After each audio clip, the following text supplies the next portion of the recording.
Hello बेटा। आज हम लोग स्टार्ट करने जा रहे हैं लाइट चैप्टर क्लास 10th का। बहुत ही इंपॉर्टेंट चैप्टर है। पूरा फुल वन शॉट एक ही वीडियो के अंदर। तो लेट्स स्टार्ट। देखो बेटा, लाइट क्या है? लाइट एनर्जी का एक फॉर्म है। लाइट हमेशा स्ट्रेट मूव करती है।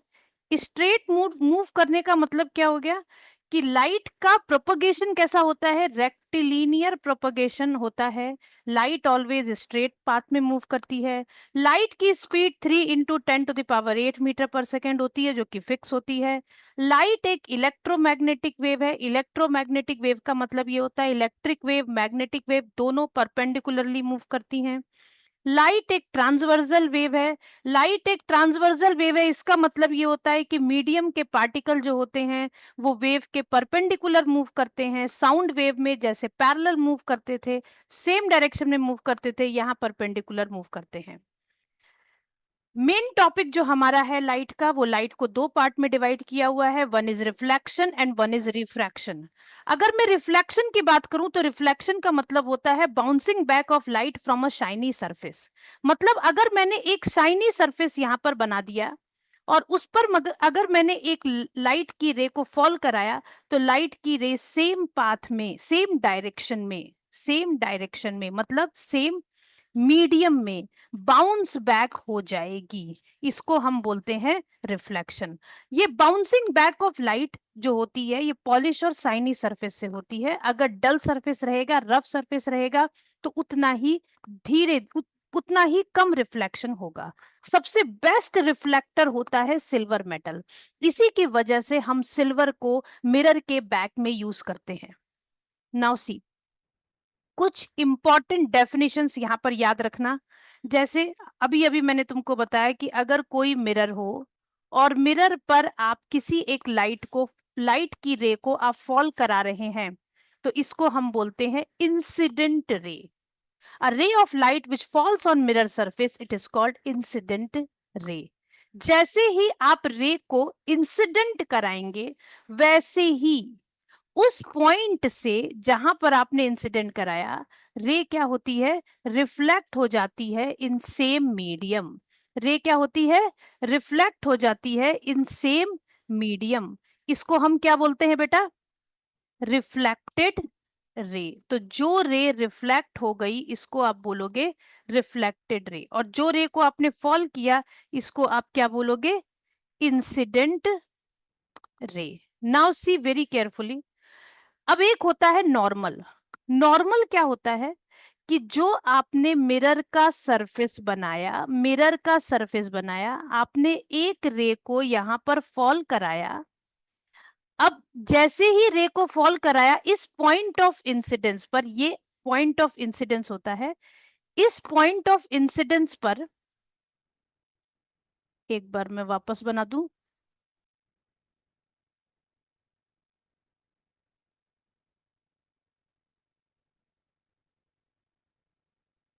जैसे ही आपने ये मिरर बनाया, मिरर पर आपने इंसिडेंट रे को फॉल कराया, तो ये इंसिडेंट रे एक पर्टिकुलर पॉइंट पर फॉल हुई, यहां से ये रिफ्लेक्ट हो गई।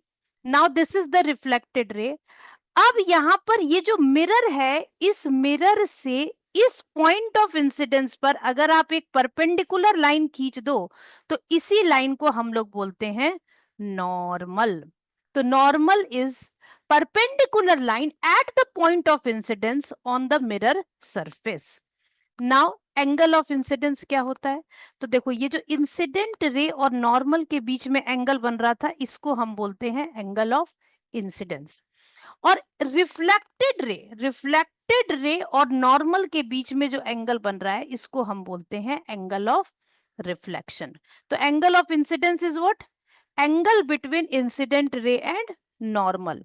Similarly angle of reflection is what? Angle between reflected ray and normal.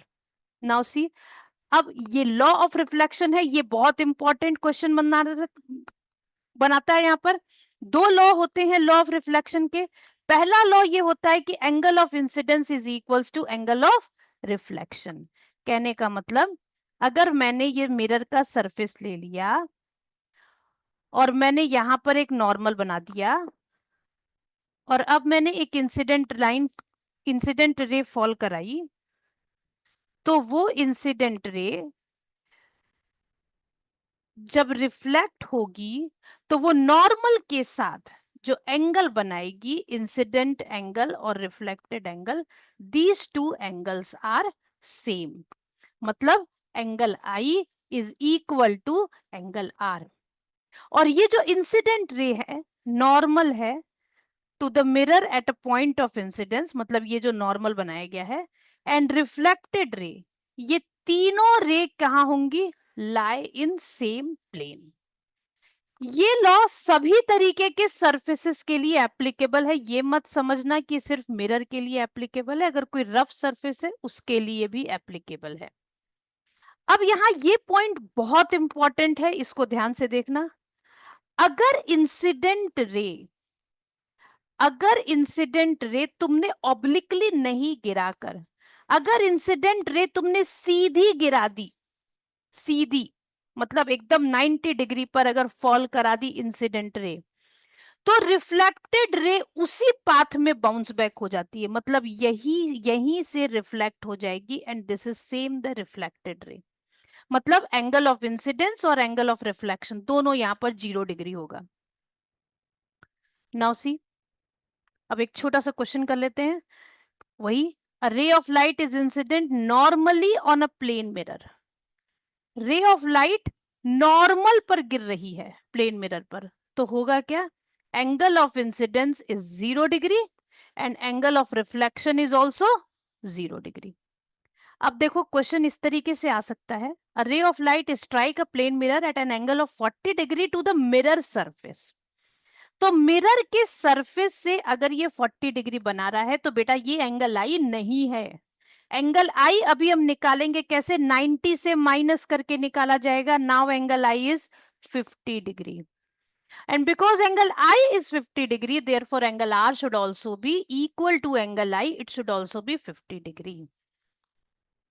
Now देखो, इमेज नॉर्मली तुमने सुना होगा, image real image, virtual image, दो टाइप के इमेज होते हैं। रियल इमेज हम उन इमेज को बोलते हैं जो कि हम स्क्रीन पर ऑब्टेन कर सकते हैं, वर्चुअल इमेज को हम स्क्रीन पर ऑब्टेन नहीं कर सकते। अब आप बोलोगे ये स्क्रीन कहां से आ गया, हम तो हर इमेज को मिरर में देखते हैं। तो बेटा मिरर में तो सभी का रिफ्लेक्शन दिखाई देगा, चाहे रियल इमेज हो चाहे वर्चुअल इमेज हो। लेकिन एक अलग से तीसरी स्क्रीन, मतलब कहने का मतलब एक ऑब्जेक्ट है, एक मिरर है, अगर इसके अलावा एक तीसरी स्क्रीन भी तुम बना दो और उस स्क्रीन पर तुम इस इमेज को due to this mirror obtain कर पाओ, तो आप बोलोगे that image is real image. और अगर आप नहीं ऑब्टेन कर पा रहे, then this image is virtual image. एक बात याद रखना, वर्चुअल इमेज जो होता है वो ऑलवेज इरेक्ट होता है, जबकि रियल इमेज जो होता है वो ऑलवेज इन्वर्टेड होता है। तो हम मिरर में अपना रिफ्लेक्शन अगर इन्वर्टेड देख रहे हैं तो समझ जाओ कि ये रियल है, और आप इसको कहीं ना कहीं किसी न किसी एक थर्ड स्क्रीन पर ऑब्टेन कर सकते हो। जैसे नॉर्मली सिनेमा स्क्रीन पर जो मूवीज वगैरह बनाई जाती हैं उस पर रियल इमेज ऑब्टेन किया जाता है, इसीलिए वो एक बार कैप्चर कर ली जाती है, बाद में हम दोबारा उनको देख सकते हैं। जबकि जो प्लेन मिरर में जो रोज आप देखते हो, आपके घर में जो प्लेन मिरर लगा हुआ है उसमें जो आप अपना इमेज देखते हो वो आप सीधा देखते हो, दैट इज वर्चुअल इमेज। आप उसको किसी थर्ड स्क्रीन पर ऑब्टेन नहीं कर सकते। अब आपसे एक क्वेश्चन ये बहुत इंपॉर्टेंटली पूछा जाता है कि प्लेन मिरर के कुछ कैरेक्टरिस्टिक फीचर बताइए। तो सबसे पहली बात तो अभी अभी हम लोगों ने डिस्कस किया, प्लेन मिरर से बनने वाला इमेज ऑलवेज कैसा होता है? वर्चुअल होता है, उसको हम किसी थर्ड स्क्रीन पर ऑब्टेन नहीं करा सकते। ये इमेज ऑलवेज कैसा होता है? इरेक्ट होता है। दूसरा, प्लेन मिरर के सामने आपकी जो हाइट होगी, जो आपका जो साइज होगा, जो ऑब्जेक्ट आप रखोगे उसका जो साइज होगा, उतने ही साइज का इमेज फॉर्म होता है, उससे बड़ा या छोटा इमेज का फॉर्मेशन नहीं होता। दूसरी बात, अगर आपने प्लेन मिरर के सामने प्लेन मिरर के सामने अगर आपने 10 मीटर के डिस्टेंस पर एक ऑब्जेक्ट को रख दिया, तो इमेज भी 10 मीटर बिहाइंड द मिरर ही फॉर्म होगा। इमेज भी 10 मीटर बिहाइंड द मिरर ही फॉर्म होगा। दूसरी बात, इमेज कैसा होता है, लेटरली इन्वर्टेड, इसको हम बोलते हैं लेटरल इन्वर्जन। ये लेटरल इन्वर्जन का फिनोमेना भी होता है। इसका मतलब ये होता है कि अगर मैं मिरर के सामने खड़ी होकर अपना लेफ्ट हैंड ऊपर करूं तो मुझे ऐसा लगेगा मेरा इमेज जो मिरर में बन रहा है उसने अपना राइट हैंड ऊपर किया हुआ है। इसको हम बोलते हैं left of object looks right in image and vice versa. मतलब कि राइट वाला पार्ट लेफ्ट दिखेगा, लेफ्ट वाला पार्ट राइट दिखेगा। इसको हम बोलते हैं lateral inversion phenomena. Now spherical mirror, जो हमारा इस चैप्टर का सबसे इंपॉर्टेंट टॉपिक है। स्फेरिकल मिरर, स्फेरिकल मिरर मतलब अभी मैं इमेज जो बनाऊंगी उसमें तुमको दिखेगा कि it is a circular, but it is not circular, it is just like a ball. Ball के जैसा ये कैसा है, स्फेरिकल मिरर है जो कि अंदर से हॉलो है। तो एक ऐसा स्फीयर, ग्लास का स्फीयर तुम इमेजिन करो, एक ऐसा ग्लास का स्फीयर तुम इमेजिन करो जो कि अंदर से कैसा है, हॉलो है। अब इसका एक छोटा सा पार्ट, एक छोटा सा पार्ट, अगर आप इतना पार्ट इसका कट कर लो, इतना पार्ट अगर आप इसका कट कर लो और बाकी पार्ट को हटा दो और इसको एक साइड से पॉलिश कर लो तो ये बन जाएगा मिरर। ये क्या बन जाएगा बेटा, मिरर। अब देखो, दो टाइप के मिरर होते हैं, एक कॉन्वेक्स मिरर, एक कॉनकेव मिरर। अगर तुमने अगर तुमने आउटसाइड पॉलिश कर दिया, अगर तुमने आउटसाइड पॉलिश कर दिया then it will be concave mirror. तो मैं इसको इधर बना देती हूं।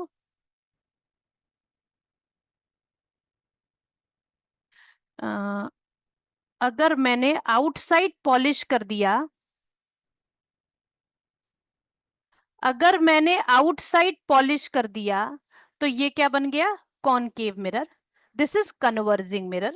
Reflecting surface is curved outward. ये जो मैं डैश डैश डैश डैश बना रही हूँ ना, this is shiny surface, sorry, इसको हम बोलेंगे पॉलिश सरफेस, इसको हम बोलेंगे पॉलिश सरफेस। और इधर वाला जो सरफेस हुआ ना, ये हुआ मेरा रिफ्लेक्टिंग सरफेस। ये कन्वर्जिंग मिरर होता है। और अगर मैंने पॉलिश इनसाइड कर दिया, सिल्वर की पॉलिश अगर मैंने इनसाइड कर दी तो ये मेरा रिफ्लेक्टिंग सरफेस हो गया। इसको हम बोलते हैं कॉन्वेक्स मिरर और ये होता है डाइवर्जिंग। नाउ सी, अब हम इसका एक एग्जांपल देख सकते हैं, जैसे जो एकदम न्यू स्पून हो।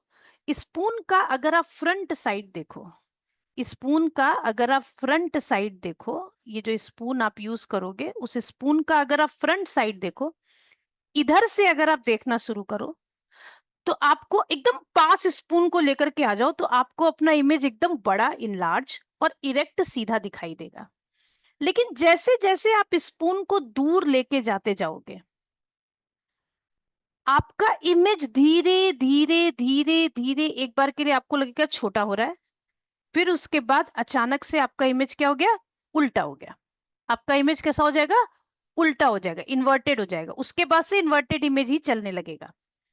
नाउ सी, लेकिन अगर आपने स्पून को इस साइड से रख करके देखना शुरू किया, अगर इस साइड से रख के देखना शुरू किया आपने स्पून, स्पून के इस सरफेस पर बैक साइड से, तो आपको अब आगे पीछे कुछ भी कर लो कोई इमेज में चेंजेस नहीं होगा और आपको आपका इमेज छोटा और सीधा दिखाई देगा, इरेक्ट एंड डिमिनिश्ड इमेज दिखाई देगा।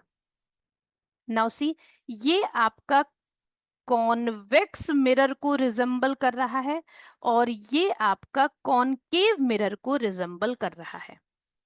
नाउ सी, अब कुछ टर्म्स हम लोग यूज करेंगे स्फेरिकल मिरर के अंदर जो अभी आगे यूज करने वाले हैं। इसकी डेफिनेशन भी एग्जाम में आती है तो ये हमको याद करना जरूरी है। Now see very carefully. सबसे पहले हम लोग देख रहे हैं अपर्चर। अपर्चर क्या होता है, जैसे अभी अभी मैंने तुमको ये बात बताई कि हम एक हॉलो स्फीयर लेंगे और हॉलो स्फीयर का एक पार्ट हम कट करेंगे और उसमें एक साइड पॉलिश कर देंगे तो वो मिरर बन जाएगा।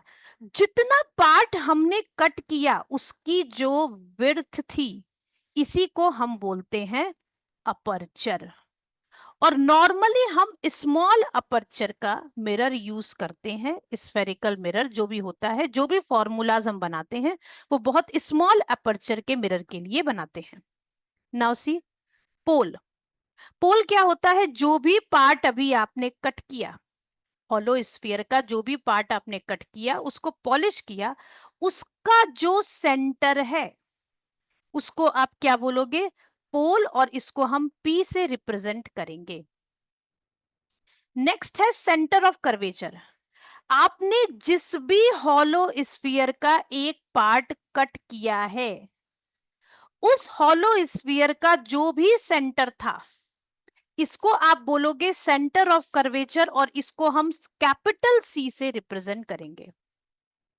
Now, what is radius of curvature? Radius of curvature is nothing else. It is just a distance between P and C. हम इसी को बोलते हैं रेडियस ऑफ कर्वेचर, और इसको हम R से रिप्रेजेंट करते हैं। Now see principal axis. Principal axis अगर आपने मिरर के पोल को सेंटर ऑफ कर्वेचर के साथ में ज्वाइन करके एक स्ट्रेट लाइन बना दी, तो आप इसी लाइन को बोलते हैं प्रिंसिपल एक्सिस।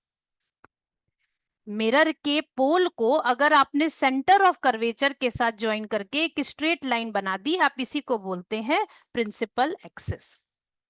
अब प्रिंसिपल फोकस के दो डेफिनेशन होंगे, एक होगा कॉन्वेक्स मिरर के बेसिस पर और एक होगा कॉनकेव मिरर के बेसिस पर। अगर मैं बात करूं कॉनकेव मिरर की, तो मैं ये बात बोलूंगी कॉनकेव मिरर में, because it is a converging mirror, तो इसमें क्या होता है, एक मिनट बेटा, इसमें क्या होता है, आप प्रिंसिपल एक्सिस के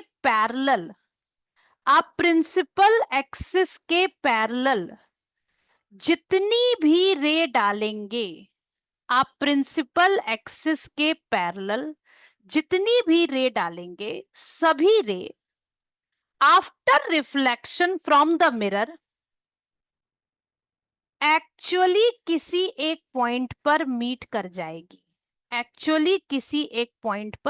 जाएगी। जैसे मैंने इधर से डाला, तो ये रे भी इसी पॉइंट पर आकर मीट कर गई। जहां पर मीट कर जाती है, इसी को हम बोलते हैं प्रिंसिपल फोकस। लेकिन अगर मैंने कॉन्वेक्स मिरर ले लिया, अगर मैंने कॉन्वेक्स मिरर ले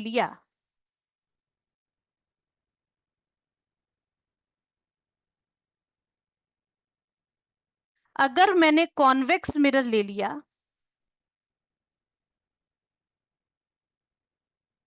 मैंने पॉलिश इस साइड कर दिया, तो अब मैं क्या देखूंगी, अब मैं ये देखूंगी कि जो भी रे आएगी पैरेलल, जो भी रे आएगी, वो रे प्रिंसिपल फोकस पर आती हुई आपको अपीयर होगी, but it does not actually meet. तो आप इसका रिफ्लेक्शन ऐसे शो करोगे, इसीलिए इस मिरर को बोला जाता है डाइवर्जिंग मिरर। तो ये फोकस है, फोकस पर वो मीट होती हुई अपीयर होती है। और जब भी आप कोई भी अपीयर वाली लाइन बनाते हो, तो आप उसको हमेशा कैसे बनाते हो बेटा? डॉटेड लाइन से रिप्रेजेंट करते हो। नाउ सी, तो इसका मतलब यहां पर रे कैसी हो रही है? डाइवर्ज हो रही है। और यहां पर रे कैसी हो रही थी? कन्वर्ज हो रही थी। Now see focal length. Focal length का मतलब क्या होता है?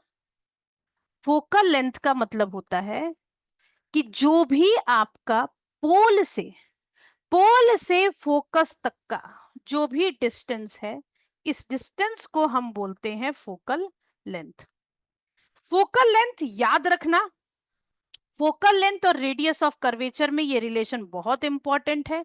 रेडियस ऑफ कर्वेचर का जस्ट हाफ होता है फोकल लेंथ। ठीक है। अगर आपको फोकल लेंथ दी हुई है 50 सेंटीमीटर और आप रेडियस ऑफ कर्वेचर निकालना चाहते हैं तो इट विल बी 100 सेंटीमीटर। अगर रेडियस ऑफ कर्वेचर दिया हुआ है, आप फोकल लेंथ निकालना चाहते हैं तो आप उसका हाफ कर दीजिए।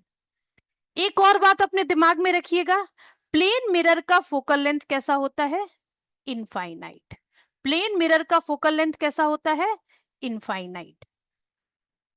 नाउ सी, अब ये क्वेश्चन आ गया, रेडियस ऑफ कर्वेचर अगर 30 सेंटीमीटर है और आपको फोकल लेंथ निकालने को बोला जा रहा है, तो आप 30 का हाफ कर दीजिए, इट इज 15 सेंटीमीटर। अगर आपको फोकल लेंथ गिवन है और रेडियस ऑफ कर्वेचर पूछा जा रहा है, तो आप इसका डबल कर दीजिए, you will get radius of curvature. Now see, अब कुछ रूल्स इमेज फॉर्मेशन के आपको याद रखने हैं। अगर आपने कभी भी मैं दोनों मिरर के लिए बना रही हूं ये रूल,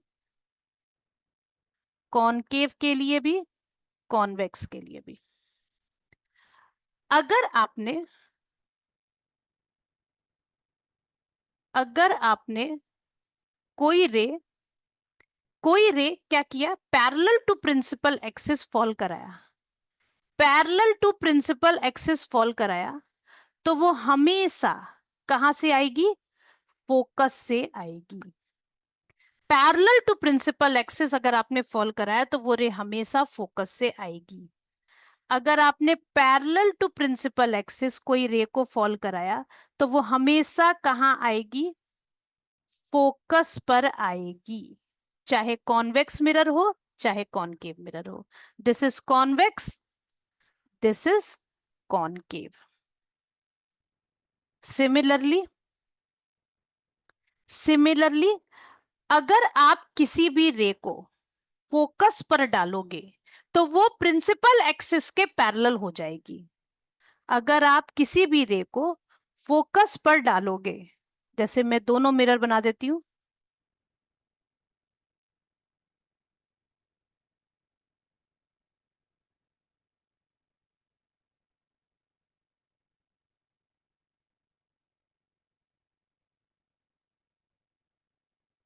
अगर आप किसी भी रे को फोकस पर डालोगे, मतलब आपने फोकस से इसको पास करा दिया, अगर आपने फोकस से इसको पास करा दिया तो ये आफ्टर रिफ्लेक्शन पैरेलल हो जाने वाली है। अगर आपने फोकस से पास करा दिया, अब कॉन्वेक्स में आप फोकस तक लेके नहीं आ सकते तो यहां पर आपको डॉटेड लाइन बनानी पड़ेगी।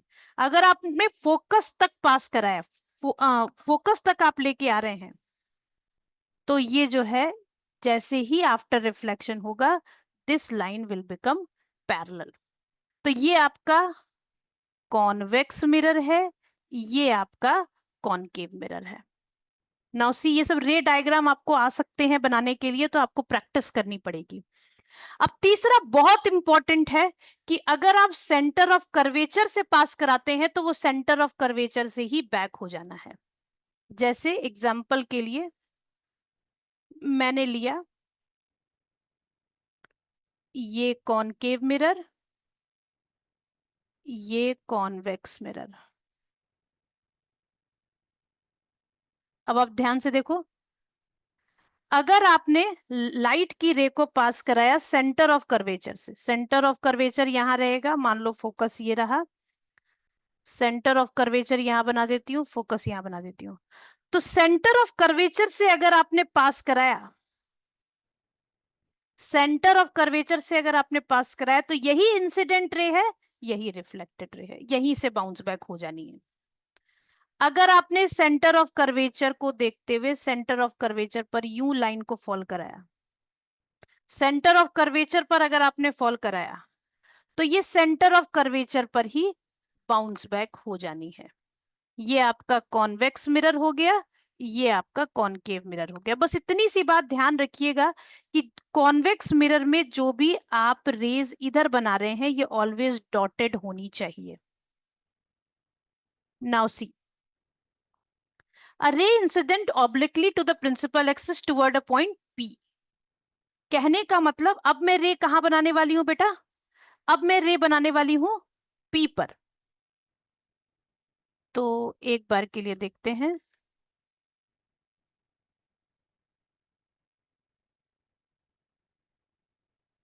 रे को फॉल कराते हैं बिल्कुल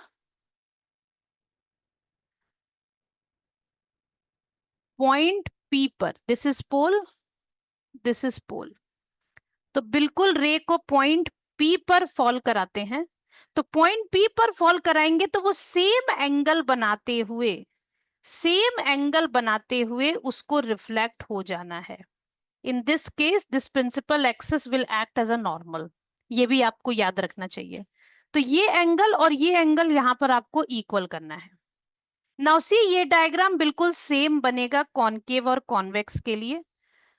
तो आप इजी, अगर आप कॉनकेव और कॉन्वेक्स में कंफ्यूज होते हैं तो आप इस डायग्राम को कंसिडर कर सकते हैं। यहां भी ये एंगल और ये एंगल इक्वल होंगे। नाउ सी, अब ये जो चार रूल अभी अभी हमने पढ़े इसमें से कोई भी दो को लेकर के हम रे डायग्राम बना सकते हैं। तो नॉर्मली मैं जो ज्यादातर यूज करती हूँ, पैरेलल टू प्रिंसिपल एक्सिस और दूसरा सेंटर ऑफ कर्वेचर। अब ध्यान से देखो, बाकी आप कोई सा भी दो यूज कर सकते हो। सबसे पहले तो ये समझो कि अगर ऑब्जेक्ट इंफिनिटी पे रखा हुआ है तो इंफिनिटी के लिए एक बात याद रख लेना, कभी भी आप इंफिनिटी पर ऑब्जेक्ट बनाते हो तो प्रिंसिपल एक्सिस के ऊपर मत बनाना, यूं बनाना, आधा ऊपर आधा नीचे। और दोनों साइड एरो। इस अगर इस तरीके से तुमने ऑब्जेक्ट को बना दिया तो इसका मतलब तुमने ऑब्जेक्ट को इंफिनिटी पर रख दिया है। अब इसका रे डायग्राम बनाते हैं। ये रे डायग्राम हम लोग कॉनकेव मिरर के लिए बना रहे हैं। तो ये हमारा प्रिंसिपल एक्सिस हो गया, ये मैंने कॉनकेव मिरर बना दिया। नाउ सी, बस इतनी सी बात ध्यान में रखना कि जो भी आप फोकस और सेंटर ऑफ कर्वेचर बनाओगे यहां इक्वल डिस्टेंस छोड़ देना पोल से। मतलब सी, एफ और पी में इक्वल डिस्टेंस होना चाहिए। अगर आपने ऐसा बनाया तो रे डायग्राम आपका सही बनेगा। अब ऑब्जेक्ट को हम इंफिनिटी पर रख रहे हैं। इंफिनिटी का मतलब अभी अभी मैंने तुमको बताया, दोनों साइड एरो बना देना। तो यहां पर हमको आउट ऑफ 4 2 लेने की जरूरत नहीं, हम सिर्फ एक से ही बना देंगे। पैरेलल टू प्रिंसिपल एक्सिस आप रे को डालिए and it will reflect through focus, और ये फोकस से आ जाएगी। बिल्कुल ऐसे ही यहां से इस एरो से भी बना दीजिए। इस एरो से पैरेलल टू प्रिंसिपल एक्सिस बनाइए और इसको भी फोकस पर लेके आ जाइए। नाउ सी, ये एरो जरूर बना दीजिएगा आप। एरो बनाने से पता चल जाता है कि कौन सा इंसिडेंट रे है, कौन सा रिफ्लेक्टेड रे है। तो इमेज इमेज आपका फोकस पर बनेगा, इमेज आपका फोकस पर बनेगा। हाईली डिमिनिश है, बिल्कुल पॉइंट साइज दिखाई दे रहा है। और रियल और इन्वर्टेड हम इसलिए बोल रहे हैं बिकॉज मुझे दिखाई तो नहीं दे रहा है इमेज, बट रियल और इन्वर्टेड हम इसलिए बोल रहे हैं बिकॉज इसमें रियल लाइंस मीट कर रही हैं। नाउ सी, अगर हम ऑब्जेक्ट को अगर हम ऑब्जेक्ट को बियॉन्ड सी रख दें, अगर हम ऑब्जेक्ट को बियॉन्ड सी रख दें तो ध्यान से देखना बेटा, एक रे आप पैरेलल डाल सकते हो, एक रे आप पैरेलल डाल सकते हो।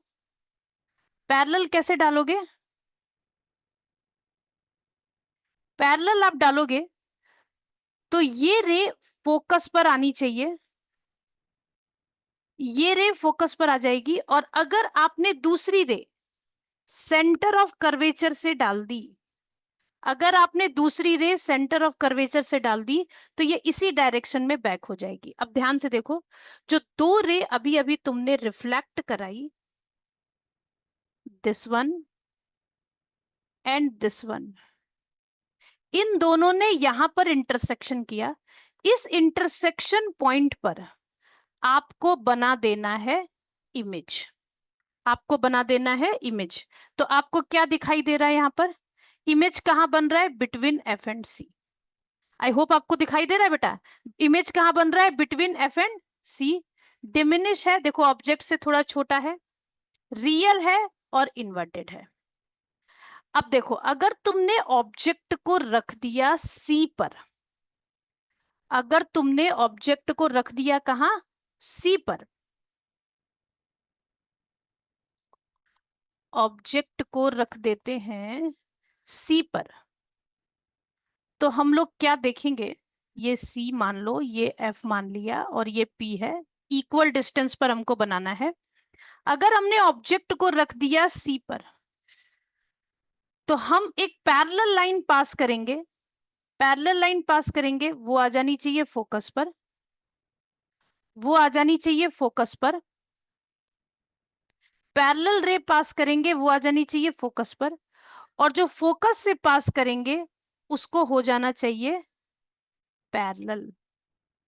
तो हम ये देखेंगे कि इमेज एट सी ही फॉर्म होगा, मतलब पैरेलल लाइन हम लेकर के आए, वो फोकस पर आ गई, फोकस पर रे लेकर के गए, वो पैरेलल हो गई, तो इमेज कहाँ बन गया, एट सी, और इमेज सी पर ही बना, सेम साइज बना और रियल और इन्वर्टेड बना।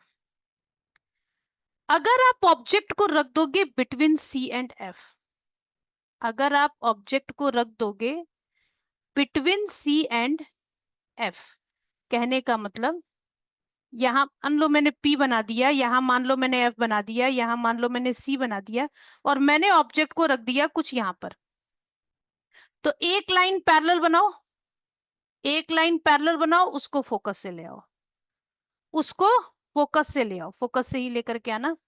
नाउ दूसरी लाइन तुम फोकस पे डाल दो और उसको कर लो पैरेलल, तो जैसे ही उसको पैरेलल कर लोगे तुम्हारा इमेज कहाँ बनेगा, बियॉन्ड सी, इमेज कहाँ बनेगा, बियॉन्ड सी, तो इमेज बियॉन्ड सी बनेगा, इनलार्ज बनेगा, रियल और इन्वर्टेड बनेगा। अब अगर तुमने ऑब्जेक्ट को रख दिया, अब अगर तुमने ऑब्जेक्ट को रख दिया एट एफ, अगर तुमने ऑब्जेक्ट को रख दिया एट एफ, तो पैरेलल लाइन लेकर के जाओगे, फोकस से लेके आओगे। अब क्या तो फोकस से लेके जाओ, क्या तो ज्यादा बेटर ऑप्शन ये है कि तुम पी से लेके चले जाओ, पी पे डाल दो और पी से ही रिफ्लेक्ट करा दो, तो ये दोनों लाइंस तुमको पैरेलल मिलेंगी, और दोनों पैरेलल लाइन होंगी, तो इमेज आप कहाँ बोलोगे, इमेज फॉर्म होगा इंफिनिटी पर, हाईली इनलार्ज, रियल और इन्वर्टेड। नाउ सी, अब ये सिक्स्थ वाला केस बहुत इंपॉर्टेंट है, क्योंकि यहाँ पर ऑब्जेक्ट को हम रख रहे हैं बिटवीन पी एंड एफ, और ये एक इंपॉर्टेंट केस इसलिए है क्योंकि यहाँ इमेज हमको रियल नहीं मिलता, वर्चुअल मिलता है और इनलार्ज इमेज मिलता है। अब ध्यान से देखो, इसका रे डायग्राम एग्जाम में बनाने को खूब आता है। ये तुमने कॉनकेव मिरर लिया, ये पी लिया, ये एफ लिया, ये सी लिया, और तुमने ऑब्जेक्ट को रख दिया between P and F. Parallel line डालो, फोकस से निकाल दो, दूसरी लाइन सी से डालो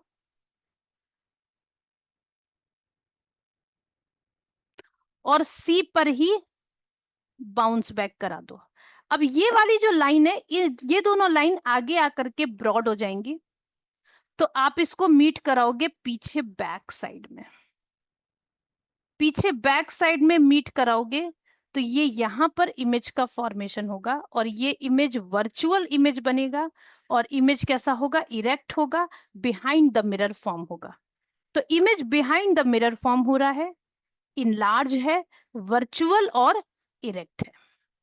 अब कॉनकेव मिरर के कुछ यूजेस देख लेते हैं। हम लोग इसको टॉर्च में यूज करते हैं, सर्च लाइट्स में यूज करते हैं, शेविंग मिरर में यूज करते हैं क्योंकि ये इनलार्ज इमेज बनाता है, डेंटिस्ट मिरर में यूज करते हैं बिकॉज ये इनलार्ज इमेज बनाता है, सोलर फर्नेस में यूज करते हैं, लाइट को एक जगह कॉन्सेंट्रेट करता है, व्हीकल हेडलाइट में यूज करते हैं इस मिरर को क्योंकि ये लाइट को एक जगह फोकस पर अगर हम किसी लाइट को रखें तो वो लाइट की बीम क्या हो जाती है, पैरेलली चारों तरफ स्प्रेड हो जाती है।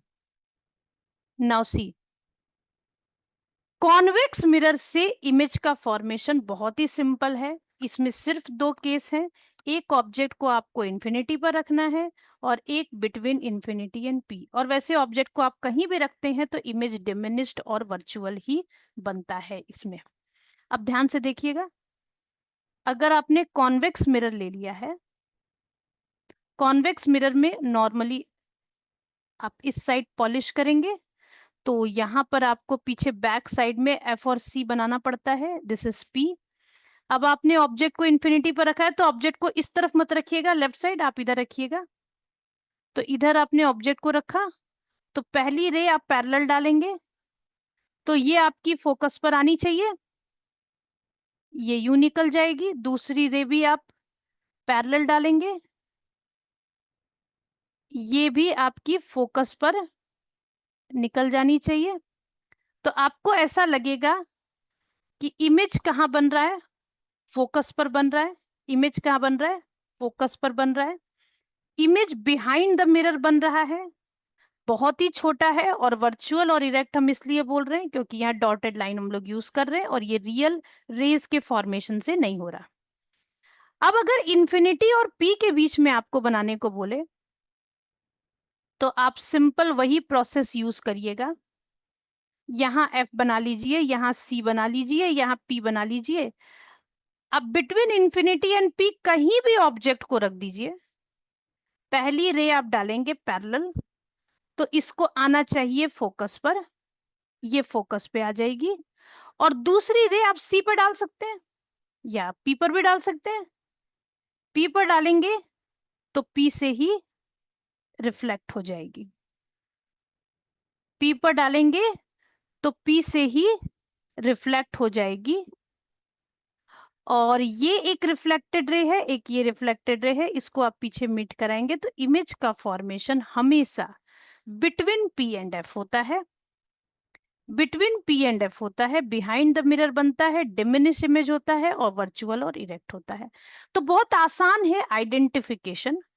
अगर आपको 3 मिरर दे दिए जाएं, plane mirror, concave mirror, convex mirror, और आपको बोला जाए आइडेंटिफाई करिए, आप बिल्कुल उसके सामने जाके खड़े हो जाइए। अगर आपका इमेज इनलार्ज और इरेक्ट मिल रहा है, इट मींस कि इमेज इज ये मिरर इज कॉनकेव। अगर आपका इमेज डिमिनिश और इरेक्ट मिल रहा है, इसका मतलब कि वो कॉन्वेक्स मिरर है। और अगर आपका इमेज इरेक्ट और सेम साइज मिल रहा है, it means it is plane mirror. Convex mirror का यूजेस अगर आपसे पूछा जाए तो आप बड़ी बड़ी बिल्डिंग्स को, बड़े बड़े इमेजेस को आप छोटा करके एक बार में एक ही जगह पर आप देख सकते हैं, फुल लेंथ उसकी। और रेयर व्यू मिरर की तरह इसको यूज किया जा सकता है। आपसे इसका रीजन पूछा जाता है कि व्हीकल्स में हम रेयर व्यू मिरर की तरह इसको क्यों यूज करते हैं, ताकि ड्राइवर जो है वो पीछे का ट्रैफिक इजीली देख सके, हमेशा इरेक्ट इमेज बनेगा। और दूसरा, एक वाइड रेंज को कवर किया जा सकता है। नाउ सी, जैसे ही हम लोग मिरर का कोई एक न्यूमेरिकल आएगा उसको सॉल्व करने के लिए जाएंगे तो हमको 2-3 बातें दिमाग में रखनी चाहिए। सबसे पहली बात, अगर मैंने ये मिरर बनाया और इस मिरर में अगर मैंने ये पोल बनाया, अगर मैंने यहाँ सेंटर ऑफ कर्वेचर बनाया, यहाँ पर मैंने एफ बना दिया, और मान लो मैंने ऑब्जेक्ट को इधर रखा है, अगर मैंने इधर रखा है ऑब्जेक्ट को और इमेज का फॉर्मेशन इस तरफ हो रहा है, तो व्हाट डज इट मीन कि जो भी ऑब्जेक्ट का डिस्टेंस है फ्रॉम पोल, ये ऑब्जेक्ट मैंने बनाया था, तो जो भी ऑब्जेक्ट का डिस्टेंस है फ्रॉम पोल इसको हम बोलते हैं u। जो भी इमेज का डिस्टेंस है फ्रॉम पोल इसको हम बोलते हैं v।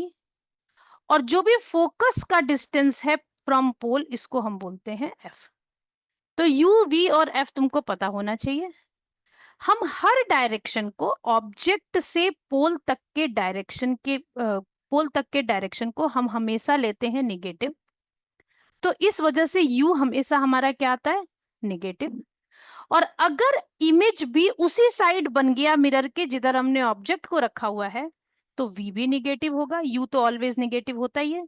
और अगर इमेज दूसरी साइड बन गया, मान लो इस साइड बन गया, तो हम बोलेंगे v इज पॉजिटिव। अब देखो, बिकॉज फोकल लेंथ हम ऑब्जेक्ट को इधर ही रखते हैं, यही साइड निगेटिव होती है और फोकस भी इधर ही होता है, इसलिए कॉनकेव मिरर का फोकस ऑलवेज निगेटिव होता है, लेकिन कॉन्वेक्स में बिकॉज हम लोग ऑब्जेक्ट को उधर रखेंगे बट फोकस इधर है, तो कॉन्वेक्स मिरर का फोकल लेंथ ऑलवेज कैसा होता है? पॉजिटिव। इसको तुम ऐसे भी याद कर सकते हो कि कॉन्वेक्स में लास्ट में एक्स है, एक्स पॉजिटिव साइन जैसा दिखता है, तो एफ इज ऑलवेज पॉजिटिव। ये लेंस और मिरर दोनों के लिए एफ पॉजिटिव होता है। यहाँ पर हम लोग मिरर फॉर्मूला यूज करेंगे, 1/f is equals to 1/v plus 1/u। ये फॉर्मूला हम लोग यूज करते हैं v फाइंड आउट करने के लिए, जो हमसे क्वेश्चन में गिवन होता है कि find the position of image. Position of image के लिए हम लोग v फाइंड आउट करते हैं, और v फाइंड आउट करने के लिए ये फॉर्मूला यूज करेंगे। एक शॉर्टकट भी है, इसको हम थोड़ा सिंप्लीफाई करके भी यूज कर सकते हैं।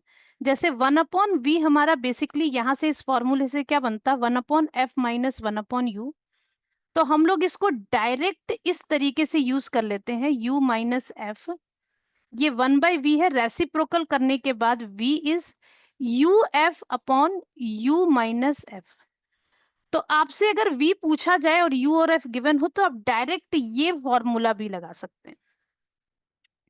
मैग्निफिकेशन का फॉर्मूला होता है -v/u, और इसको h'/h बोलते हैं। h' हाइट ऑफ इमेज हो गया। अगर कभी आपको इमेज की हाइट निकालने को बोला जाए, तो आप मैग्निफिकेशन के इक्वल कर दीजिएगा h'/h, और इससे आप निकाल सकते हैं। मैग्निफिकेशन हम लोग क्यों निकालते हैं? जब भी हमसे क्वेश्चन में ये पूछा जाता है कि आप नेचर ऑफ इमेज बताइए, नेचर ऑफ इमेज निकालने के लिए मैग्निफिकेशन निकालना चाहिए। अगर मैग्निफिकेशन निगेटिव आ जाए तो आप बोलेंगे इमेज रियल है, अगर मैग्निफिकेशन पॉजिटिव आ जाए आप बोलेंगे इमेज वर्चुअल है। अगर मैग्निफिकेशन लेस देन 1 आ जाए, माइनस प्लस का साइन मत देखना, अगर मैग्निफिकेशन लेस देन 1 आ जाए तो आप बोलोगे इमेज डिमिनिश है। अगर मैग्निफिकेशन मोर देन 1 आ जाए आप बोलोगे इमेज इनलार्ज है। और अगर मैग्निफिकेशन इक्वल टू 1 आ जाए आप बोलोगे इमेज की साइज और ऑब्जेक्ट की साइज कैसी है? सेम है। नाउ सी, कुछ इंपॉर्टेंट बातें अपने दिमाग में सेट करके रखिएगा।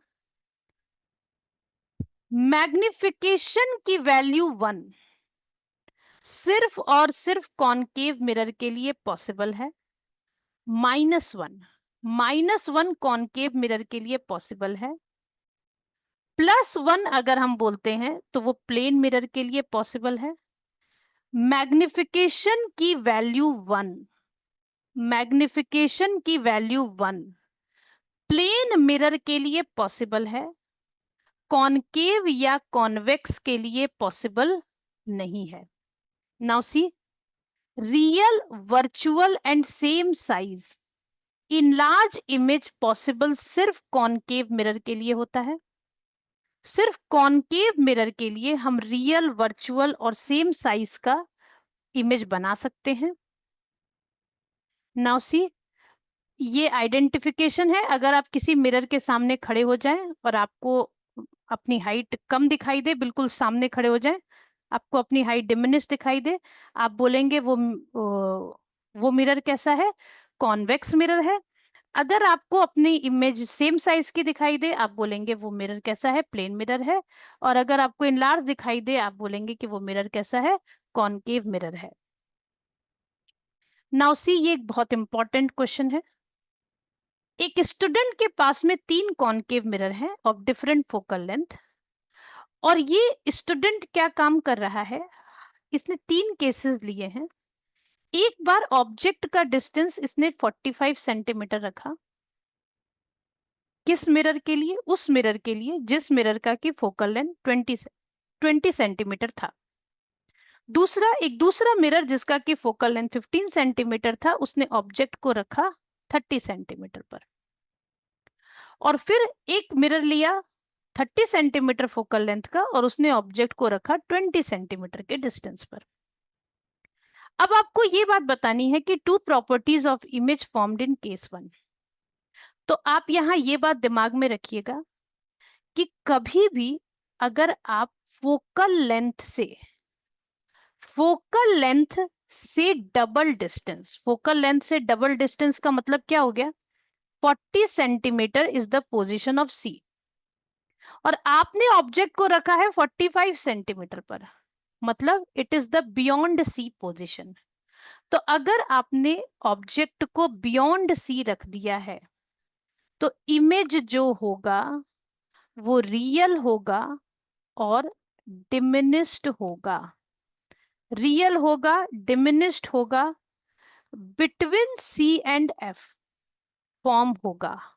मतलब इमेज पोजीशन जो होगी वो बिटवीन 20 टू 40 के रेंज में होगी। नेक्स्ट देखो, in which one of the cases the mirror will form real image of same size. Real image same size का चाहिए आपको, तो वो सिर्फ एक ही कंडीशन में मिलता है जब ऑब्जेक्ट रखा हो एट सी। तो यहाँ देखो 15 का डबल हो जाएगा 30 सेंटीमीटर।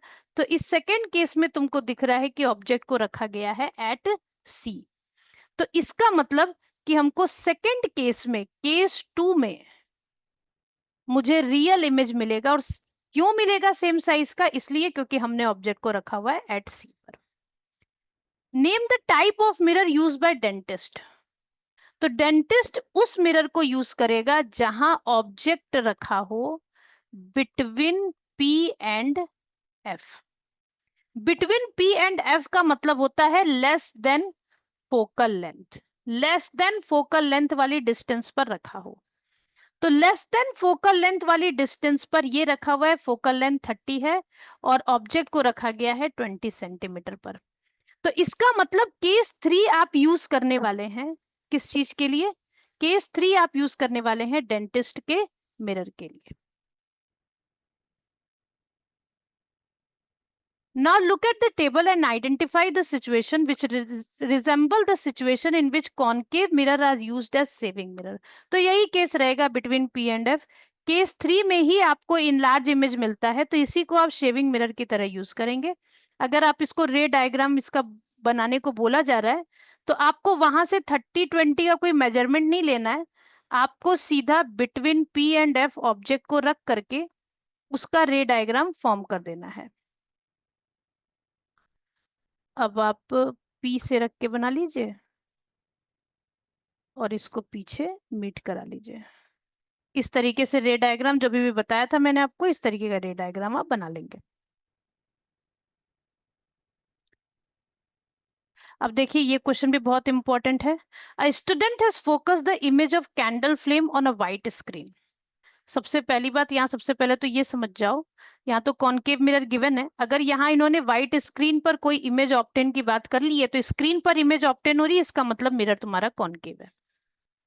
अब ध्यान से देखते जाओ, इसमें ये बात बोली जा रही है length of flame is 1.5 centimetre. इसका मतलब तुमको एच पता है 1.5 centimetre. Focal length because concave mirror है हम बोल देंगे -12 है। Distance of flame from the mirror, it is the distance of object from the mirror, it means it will B u, और u वैसे ही हमेशा निगेटिव होता है तो आप इसको -18 ले लो। अब आपसे ये पूछा जा रहा है कि distance of image from the mirror. तो आपको इस क्वेश्चन में यहाँ पर h पता है 1.5 सेंटीमीटर, आपको f पता है -12 सेंटीमीटर, आपको u पता है -18 सेंटीमीटर। तो आप v कैसे निकालोगे?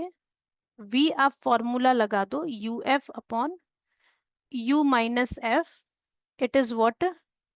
-18 into -12 upon -18 minus minus +12, -18 into -12 upon -6, it will B -36। मतलब इमेज कहाँ बनेगा? इमेज बनेगा 36 centimetre from the same side of mirror. Length क्या होगी इमेज की? तो इमेज की लेंथ निकालने के लिए आपको मैग्निफिकेशन निकालना पड़ेगा। मैग्निफिकेशन होता है -v/u, और v अभी अभी आपने निकाला है -36, और u था आपका -18, माइनस माइनस कैंसिल हो गए, -2 आपका मैग्निफिकेशन आ रहा है। अब मैग्निफिकेशन के इक्वल होता है h'/h, तो आप बोलेंगे -2 is equals to h is 1.5, तो क्रॉस मल्टीप्लीकेशन कर दीजिए, h' आपका हो गया 3 सेंटीमीटर। निगेटिव साइन का मतलब इन्वर्टेड होता है, तो इमेज आपका इन्वर्टेड बनेगा 3 सेंटीमीटर जितना।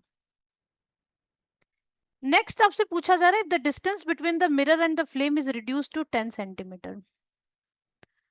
मतलब अब आपको क्वेश्चन यही है, कहने का मतलब आपका फोकल लेंथ तो -12 है, हाइट 1.5 सेंटीमीटर है, लेकिन आपने ऑब्जेक्ट डिस्टेंस को 10 सेंटीमीटर कर दिया है।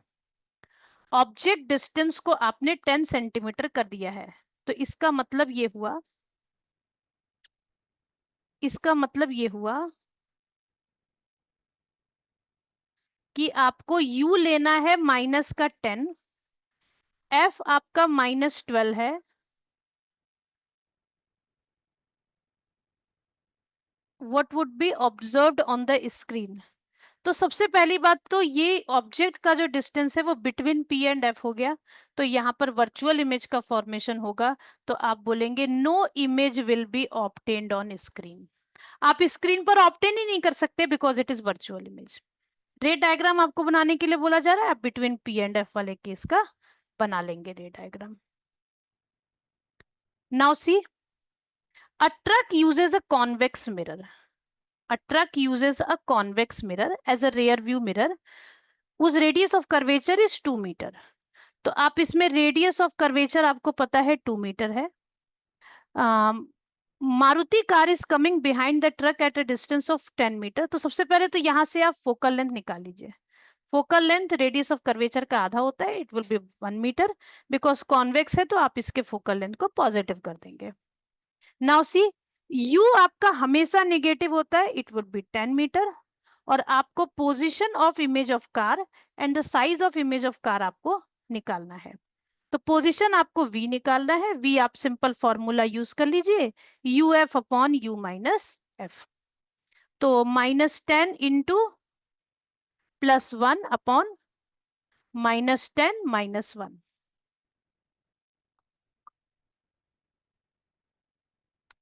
it would be what?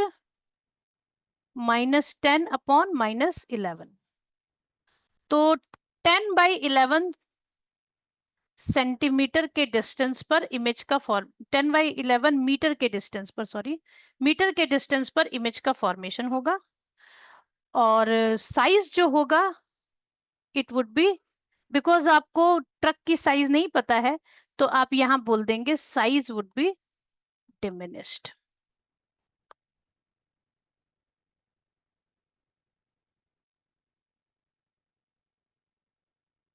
Now again this is a table based question. यहाँ पर 3 अलग अलग कॉनकेव मिरर हैं A B C. In which one of the above cases the mirror will form a diminish image. तो diminish image बनाने के लिए concave mirror से 2 पॉसिबिलिटी है। एक तो ऑब्जेक्ट रखा हो बियॉन्ड सी, एक तो ऑब्जेक्ट रखा हो बियॉन्ड सी, तो हमारा डिमिनिश इमेज बनेगा। बस एक ही पॉसिबिलिटी है, बियॉन्ड सी। तो बियॉन्ड सी वाले केसेस में हम कौन कौन सा केस देख सकते हैं?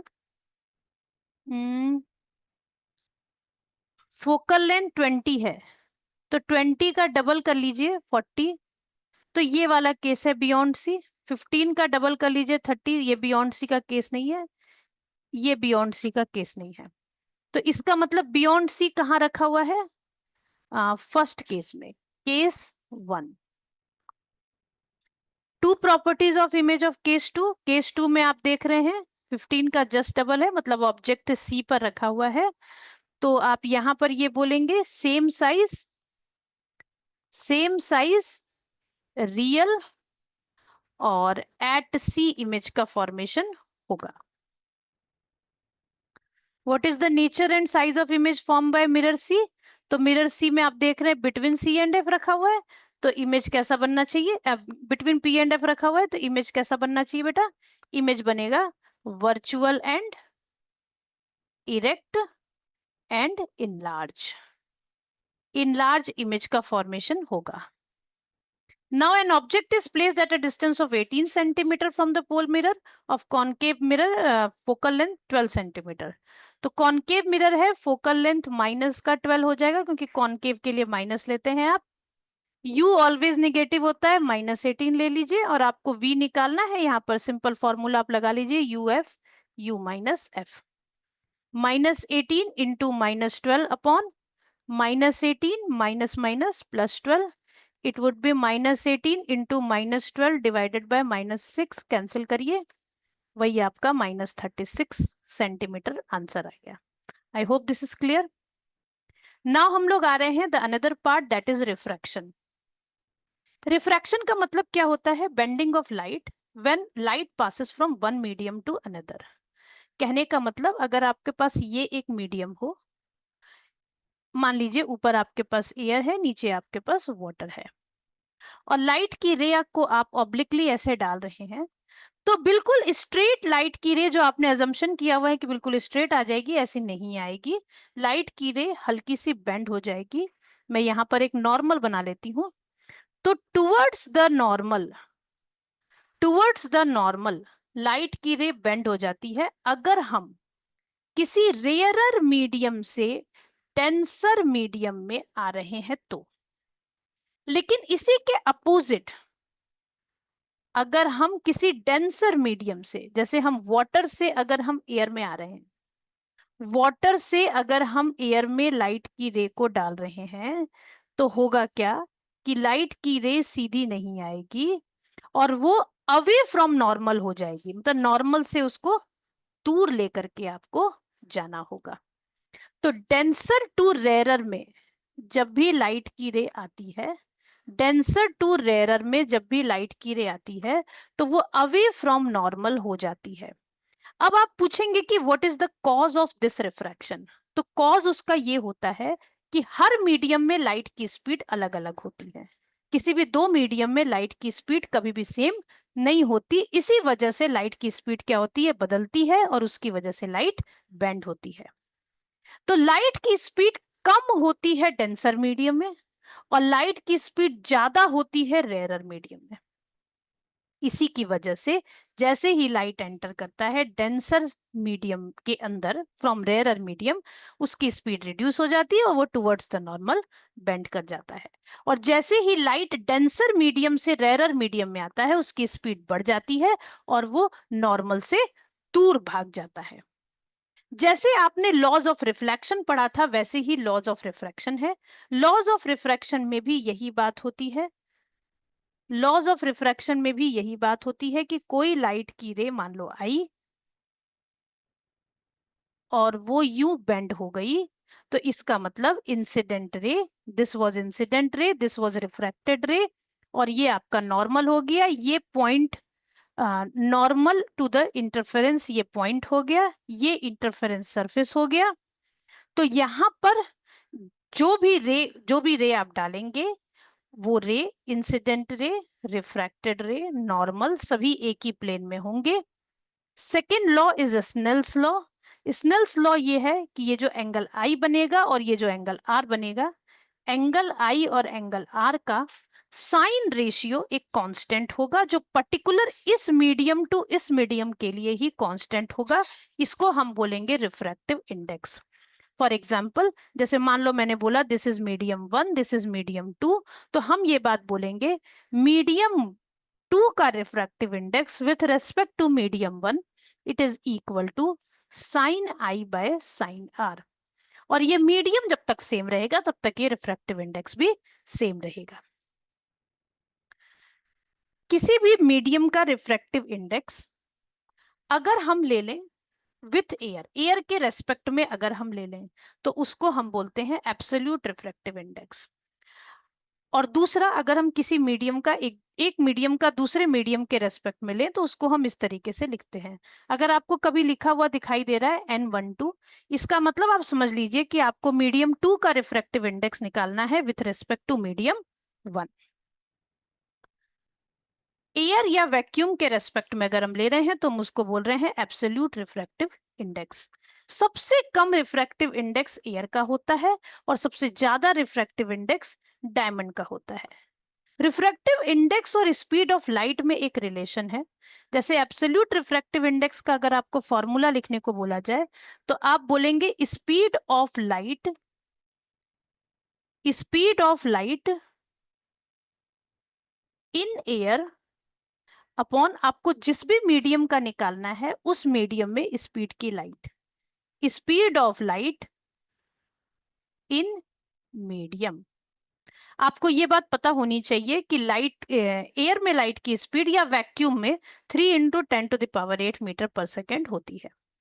अगर हम किसी एक मीडियम का दूसरे मीडियम के रेस्पेक्ट में निकाल रहे हैं तो हम बोलेंगे speed of light in medium 1 upon speed of light in medium 2, जिसका रिफ्रैक्टिव इंडेक्स निकालते हैं जिस मीडियम का, यहां पर मैंने उल्टा लिख दिया,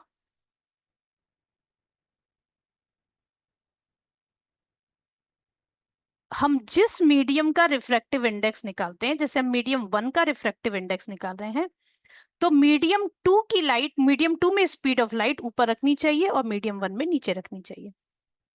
एक बात ध्यान में रखिएगा, केरोसिन की डेंसिटी लोअर होती है वाटर से, मास डेंसिटी, लेकिन ऑप्टिकल डेंसिटी केरोसिन की हायर होती है। नाउ सी, अब एक छोटा सा क्वेश्चन यहां पर इस पर बेस्ड कर लेते हैं। A light ray enter from medium 1 to medium B, कहने का मतलब यहां पर ध्यान से देखना, मीडियम ए से लाइट की रे आ रही है मीडियम बी में।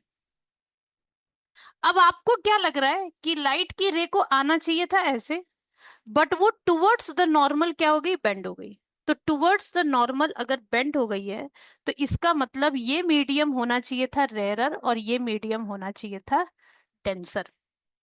तो अब आंसर देखते हैं, क्वेश्चन देखते हैं, which one of the following two media is denser.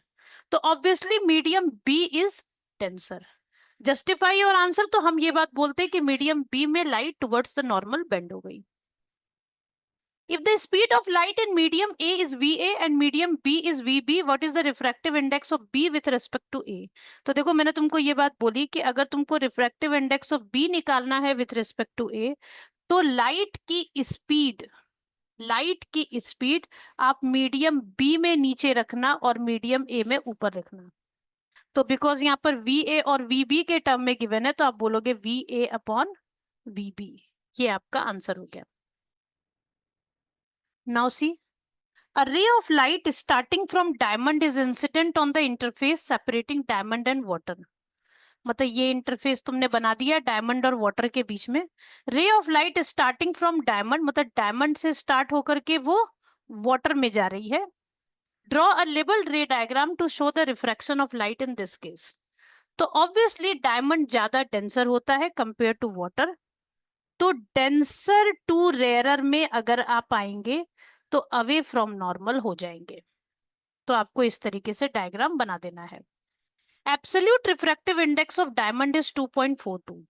What does it mean? It means that diamond का refractive index with respect to air कितना है, 2.42, और refractive index, absolute refractive index water का मतलब विथ रेस्पेक्ट टू एयर कितना है, 1.33। Find the value of refractive index of water with respect to diamond, मतलब आपको फाइंड आउट क्या करना है, refractive index of water with respect to diamond. तो आप सबसे पहले क्या काम करेंगे, refractive index of diamond with respect to air का आप फॉर्मूला लिख लेंगे SA/ST। यहां इसका फॉर्मूला आप लिख लीजिए SA/SW। अब आपको निकालना क्या है, you have to find what, SD/SW, आपको ये निकालना है।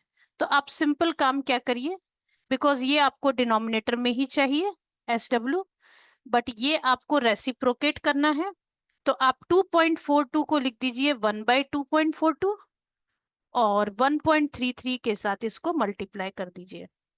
Now you will get what, 133/242। This is your answer.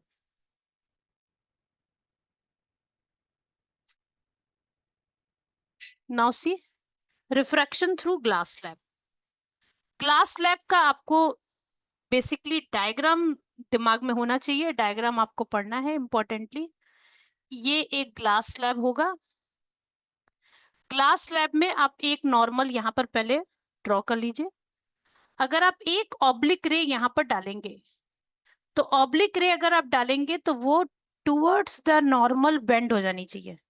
Towards the normal क्यों बेंड हो जाएगी? क्योंकि ऊपर एयर है और ये मीडियम ग्लास है। नाउ सी, आप इसको याद रखिएगा, इसको आप बोलेंगे incident ray and this one is your refracted रे। अब यहां पर अगेन एक नॉर्मल बना लीजिए,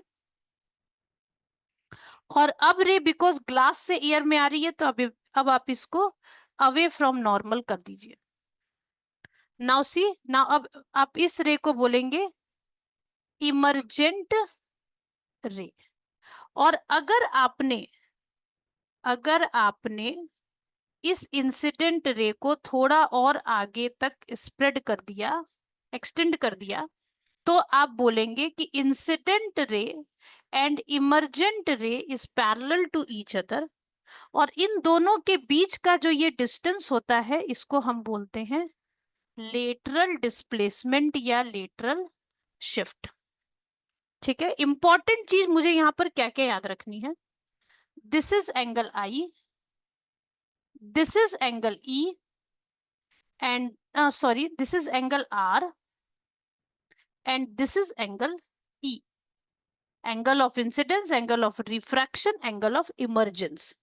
तो इंसिडेंट रे इमर्जेंट रे के पैरेलल होती है, और एंगल आई एंगल ई के इक्वल होता है, not angle R. Angle I angle E के इक्वल होता है।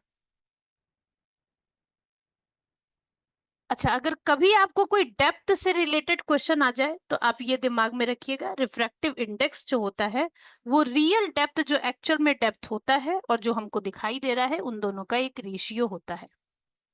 नाउ सी, अब अगर मैं लेंसेज पर आ जाऊं तो लेंसेज दो टाइप के होते हैं, कॉन्वेक्स और कॉनकेव। कॉन्वेक्स लेंस अगर बनाया जाए तो कॉन्वेक्स लेंस आपको कैसा दिखाई देगा? कॉन्वेक्स लेंस आपको ऐसा दिखाई देगा। कॉन्वेक्स लेंस आपको इस तरीके का दिखाई देगा, थिकर एट सेंटर, सेंटर पर थिकर होगा, और थिनर एट एंड्स, और एंड्स पर कैसा होगा? थिन होगा। जबकि आप कॉनकेव लेंस को अगर देखें तो कॉनकेव लेंस आपको कुछ इस तरीके का दिखाई देगा, जो कि थिनर एट सेंटर होगा और थिकर एट एंड्स होगा। नाउ सी, कुछ बातें यहां पर याद रखनी है हमको।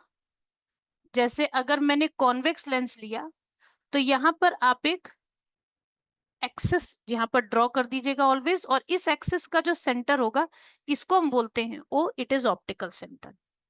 सिमिलरली यही हम यूज करते हैं कॉनकेव लेंस में भी। कॉनकेव लेंस में भी जो सेंटर होता है इसी को हम बोलते हैं O. Now see, centre of curvature.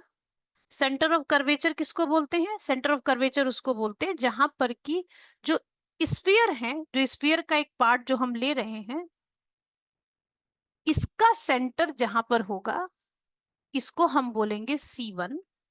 और एक और यहां पर आप लेंगे, बिकॉज दो सरफेस की यहां बात कर रहे हैं, तो इसका जो सेंटर होगा इसको आप बोलेंगे C2। सिमिलरली अगर आप कॉनकेव लेंस की बात कर रहे हैं तो इस वाले का सेंटर जो होगा दैट इज C1, इस वाले का जो सेंटर होगा दैट इज C2। अब आप C1 C2 को चेंज कर सकते हैं, उससे कोई खास फर्क नहीं पड़ने वाला। Now see, radii of curvature, जो हमारा सेंटर ऑफ कर्वेचर होता है उसी को उसका ऑप्टिकल सेंटर से जो डिस्टेंस होगा इसको हम क्या बोलते हैं? Radius. Now see, principal axis. Principal axis same, centre of curvature से, इसको नॉर्मली 2F से भी लिखा जाता है, सेंटर ऑफ कर्वेचर से O को ज्वाइन करने वाली जो लाइन होगी इसी को हम बोलेंगे principal axis. Now see, principal focus. Principal focus कौन सी रे होती है? जैसे हमने ये लेंस बना दिया,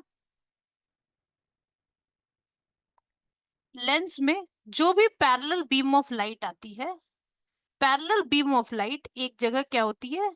ऐसे कन्वर्ज हो जाती है। इस पॉइंट को हम क्या बोलते हैं? Principal focus. और अगर हमने कॉनकेव लेंस लिया हुआ है तो कॉनकेव लेंस में कैसा सीन मुझे दिखाई देगा? कि जो भी पैरेलल बीम ऑफ लाइट हम डालते हैं वो इस वाले फोकस पर, इस वाले फोकस पर हमको मिलती हुई दिखाई देती है, तो हम बोलेंगे ये डाइवर्ज हो गया, ये कन्वर्ज हो गया। लेंस के हमेशा दो फोकस होते हैं क्योंकि कर्व्ड सरफेस भी यहाँ पर दो होते हैं। फोकल लेंथ फोकस और ऑप्टिकल सेंटर के बीच का डिस्टेंस होता है, इसको हम फोकल लेंथ बोलते हैं। अपर्चर सेम वही, जो भी ये डिस्टेंस होगा इसी को हम क्या बोलेंगे, अपर्चर। इसमें रूल्स हम लोगों को क्या क्या लेने हैं, रूल्स हमको ये लेने हैं कि अगर हमने कोई ray parallel to principal axis डाल दी तो आफ्टर रिफ्रैक्शन वो प्रिंसिपल फोकस पर आएगी, आफ्टर रिफ्रैक्शन वो प्रिंसिपल फोकस पर आएगी। अगर हमने ये लेंस कॉनकेव लेंस ले लिया है, अगर हमने ये लेंस कॉनकेव लेंस ले लिया है तो पैरेलल बीम ऑफ लाइट जो हम डालेंगे, जो पहला सरफेस जो होगा उसका फोकस बिकॉज इस साइड आ रहा है तो वो इसके फोकस को देखते हुए यूं रिफ्रैक्ट हो जाएगी। Now see, a ray of light initially traveling through principal focus, focus से अगर लेके जाएंगे तो वो पैरेलल हो जानी है। फोकस से अगर आप ले करके जाएंगे, अगर आप फोकस से लेकर के जाएंगे तो वो आफ्टर रिफ्रैक्शन पैरेलल हो जाएगी।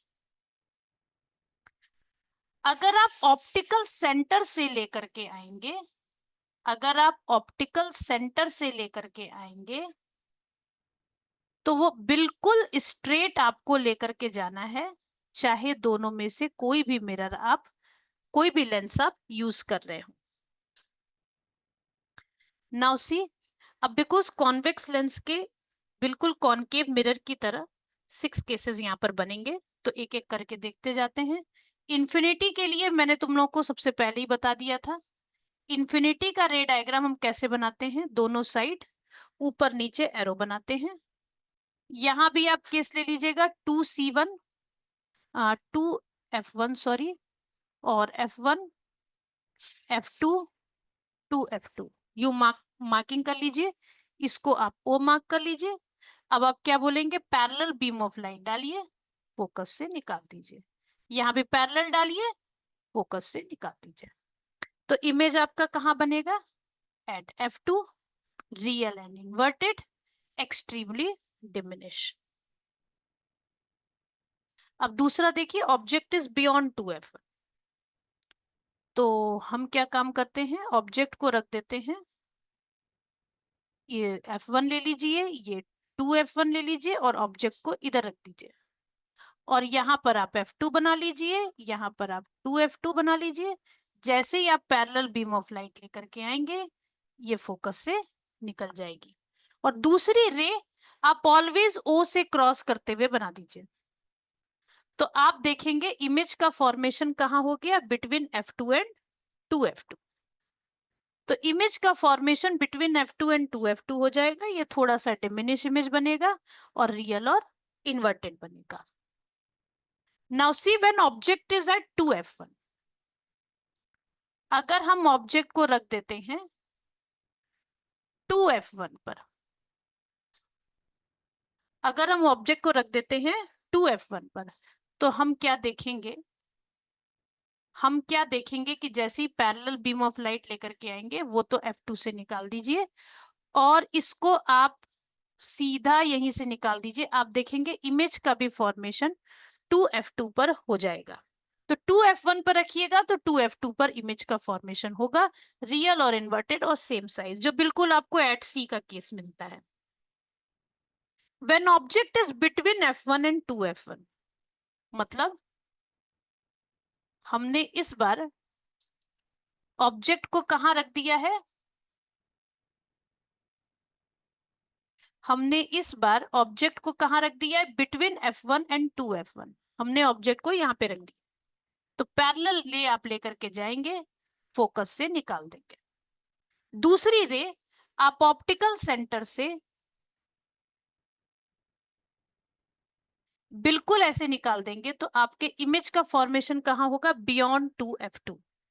बियॉन्ड 2f2 इमेज का फॉर्मेशन होगा, रियल होगा, इन्वर्टेड होगा और इनलार्ज होगा। आपको दिखाई दे रहा है ऑब्जेक्ट का साइज और इमेज का साइज। इमेज का साइज बड़ा है। When object is eight f1, अगर हम ऑब्जेक्ट को रख देते हैं f1 पे, अगर हमने ऑब्जेक्ट को रख दिया एट f1 तो हमको क्या दिखाई देगा, हमको ये दिखाई देगा कि इमेज कहाँ बन रहा है, पैरेलल। इमेज इंफिनिटी पर बन रहा है और दोनों रे कैसी जा रही है, पैरेलल जा रही है। दोनों रे कैसी जा रही है, पैरेलल जा रही है। तो इमेज इंफिनिटी पर बनेगा, रियल इन्वर्टेड बनेगा और बहुत ज्यादा इनलार्ज इमेज बनेगा। अब ये वाला केस, लास्ट केस, जैसे कॉनकेव मिरर में बहुत इंपॉर्टेंट था, ये भी यहाँ भी कॉन्वेक्स लेंस में बहुत इंपॉर्टेंट है कि हम ऑब्जेक्ट को रख रहे हैं बिटवीन O एंड F1। हम ऑब्जेक्ट को रख रहे हैं बिटवीन O एंड F1। तो जैसे ही पैरेलल रे आप लेकर के जाएंगे उसको आप फोकस से निकाल देंगे और ये वाली रे आप ऐसे निकाल देंगे।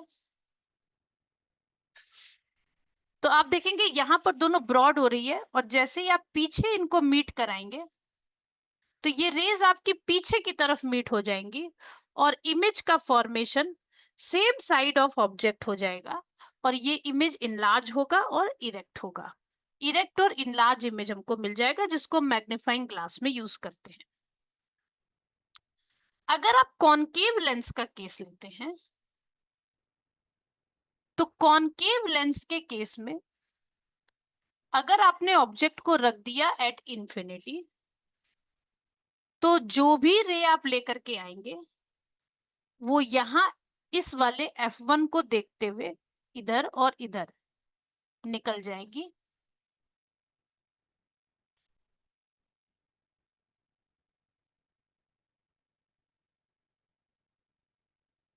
इधर और इधर निकल जाएगी तो इमेज का फॉर्मेशन F1 पर होगा, सेम साइड पर फोकस पर होगा, वर्चुअल, इरेक्ट और एक्सट्रीमली डिमिनिश्ड इमेज होगा।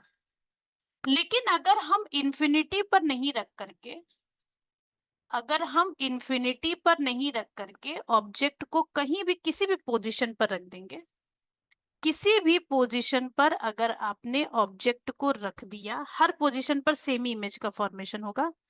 पैरेलल लाइन आप डालेंगे, आपको लगेगा F1 पर आ रही है और दूसरा आप ऑप्टिकल सेंटर से पास करेंगे तो हमेशा इमेज का formation between O and F1 होगा। ये वर्चुअल और इरेक्ट होगा और ऑलवेज डिमिनिश इमेज का फॉर्मेशन होगा। लेंस के लिए फॉर्मूला और मिरर के लिए फॉर्मूला में एक छोटा सा डिफरेंस है। जो फॉर्मूला आप लेंस के लिए यूज करेंगे उसमें आप 1/v माइनस 1/u लगाएंगे। वी फाइंड आउट हम तब करते हैं जब हमसे बोला जाता है पोजीशन ऑफ इमेज निकालिए।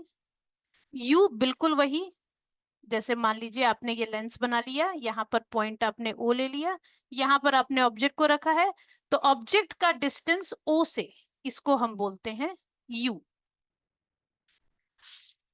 और जिस साइड हम ऑब्जेक्ट रखते हैं उसी साइड को हम नेगेटिव कंसिडर करते हैं तो you is always negative.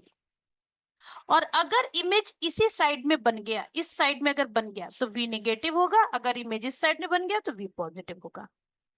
Focal length same वैसे ही, फोकल लेंथ o का f से डिस्टेंस उसको हम फोकल लेंथ बोलेंगे और ये फोकल लेंथ भी कॉन्वेक्स का पॉजिटिव होगा, कॉनकेव का नेगेटिव होगा। तो यहाँ ध्यान रखना है u is always negative. v negative अगर हुआ तो ऑब्जेक्ट की साइड पर इमेज बनेगा, v पॉजिटिव अगर हुआ तो ऑब्जेक्ट के अपोजिट साइड पर इमेज बनेगा। f हमेशा कॉन्वेक्स के लिए पॉजिटिव और f हमेशा कॉनकेव के लिए नेगेटिव। ये मिरर और लेंस दोनों में सेम यूज होता है। मैग्निफिकेशन का फॉर्मूला मिरर की ही तरह है, यहाँ पर माइनस बस हटा देना है तो ये हो गया v/u। मिरर में होता था -v/u। h डैश और h में कोई चेंजेस नहीं है। एम से हम लोग जैसे मिरर में नेचर ऑफ इमेज निकालते थे, यहाँ भी हम लोग नेचर ऑफ इमेज ही निकालते हैं। मिरर में भी जैसे मैग्निफिकेशन निगेटिव होता था, हम इमेज को रियल बोलते थे, magnification positive, image is virtual, वही फॉर्मूला हम यहाँ भी लगाएंगे। मैग्निफिकेशन अगर लेस देन 1 होता था, हम मिरर में भी डिमिनिश बोलते थे, मोर देन 1 होता था, हम मिरर में भी इनलार्ज बोलते थे, इक्वल टू 1 होता था, हम मिरर में भी सेम साइज बोलते थे। तो ये फॉर्मूले यहाँ पर सेम रहेंगे। नाउ सी, अब एक छोटा सा क्वेश्चन देख लेते हैं। एक स्टूडेंट है, उसको एक कैंडल फ्लेम को व्हाइट स्क्रीन पर लेकर के आना है कॉन्वेक्स लेंस से। Length of flame is 2 centimetre and focal length of lens is 12 centimetre. Distance of flame from the lens is 16 centimetre. तो मुझे ये पता होना चाहिए फ्लेम की जो लेंथ है वो ऑब्जेक्ट की लेंथ है, तो h हमारे पास 2 सेंटीमीटर है। Focal length because convex lens है हम पॉजिटिव ले लेंगे, इट इज +12, और u हमेशा निगेटिव होता है तो u को हम -16 ले लेंगे। Distance of image from the lens हमको निकालना है, यहाँ पर हमको 1/f निकालना है, 1/v माइनस 1/u। तो अगर हम 1/v निकालना चाहते हैं तो ये हो जाएगा 1/f प्लस 1/u। तो आप यहाँ पर एक शॉर्ट फॉर्मूला यूज कर सकते हैं v के लिए, uf upon u plus f। It is a short formula.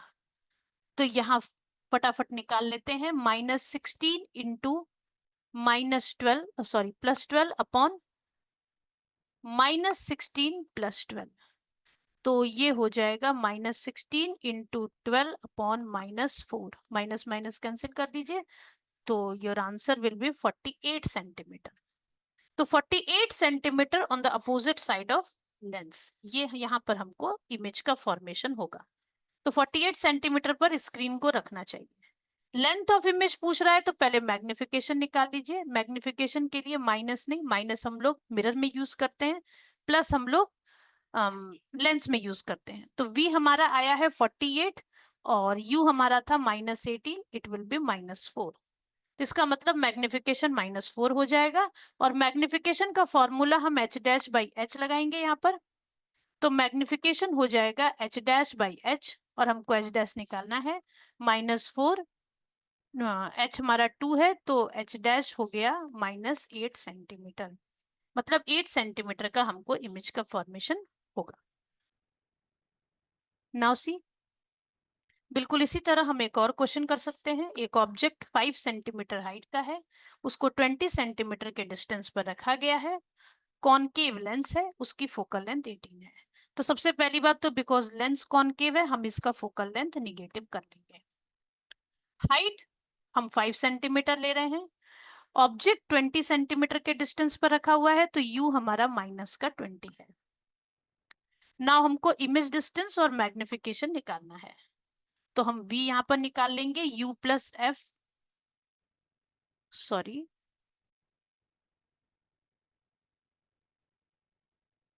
uf upon u plus F.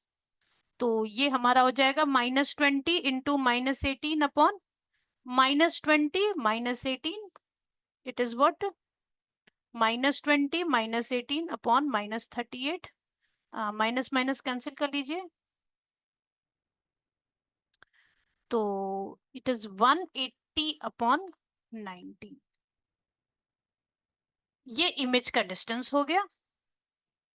अब आपसे मैग्निफिकेशन पूछा जा रहा है, तो मैग्निफिकेशन आप लिख सकते हैं +v/u। तो मैग्निफिकेशन आपका हो जाएगा v is what, v is -180/19 and u is what, u is -20। तो आप सॉल्व कर लीजिए, इट विल बी व्हाट 9/19। तो ये आपका मैग्निफिकेशन हो गया।